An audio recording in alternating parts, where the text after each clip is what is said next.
Today is Monday, April 24th, 2017. Back in the garage, just finishing up the wire loom job here. Got up underneath here as best I could. There's still a little bit of wire exposed. Back up in here, you can see that color, that orangish, reddish, and blue. Just couldn't reach up there, it's just pretty tight area back there.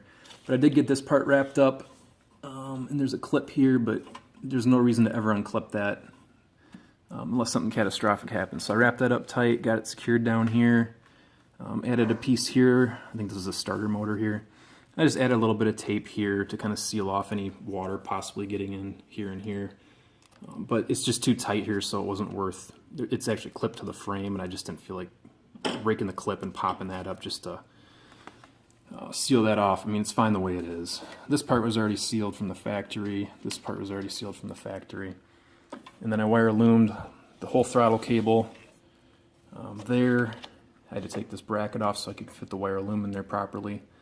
And then when I get to the other side, I'll explain the other part of that.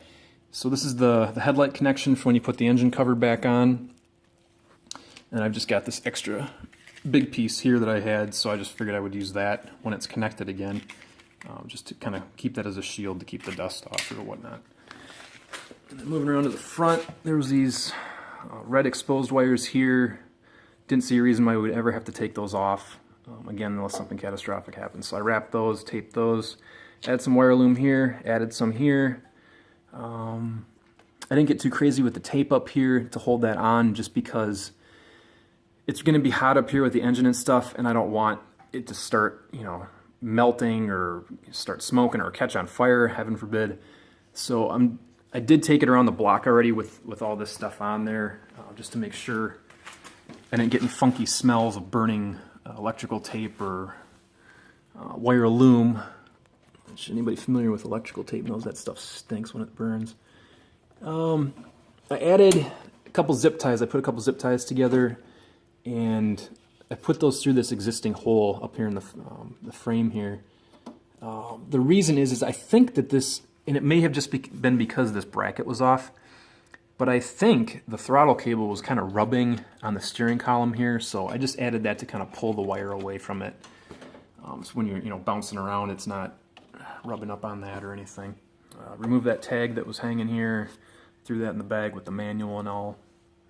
I didn't really bother with this up here. There's no room to work, and I didn't figure tape was even worth trying to get in there. Plus this is going to get really hot right here, so it's just not worth it. Did make some paint marks, like I said, on some of these bolts and stuff. This is for this is actually a really cool thing about the Cub Cadet, is you can align the wheels yourself, so you can tow them in or tow them out depending on what kind of a landscape you have. And it's just very similar to a vehicle. These nuts will loosen up, and then you can adjust accordingly, but it's perfect the way it is from the factory, so I'm not going to mess with it.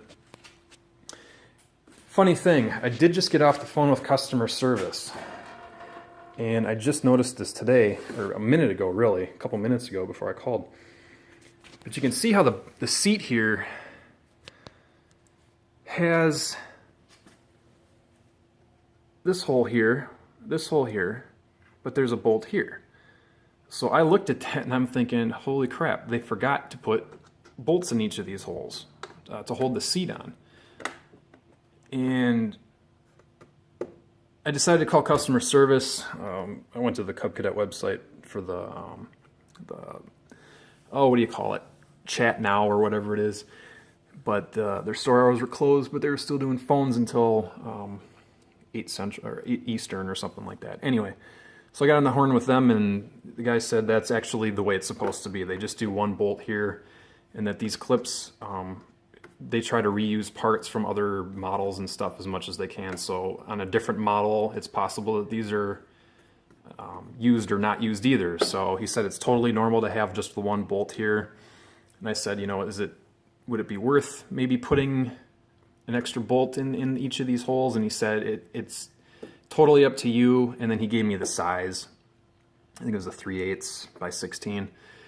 So if it makes me feel better, I can throw a couple in here and just go to the hardware store for those.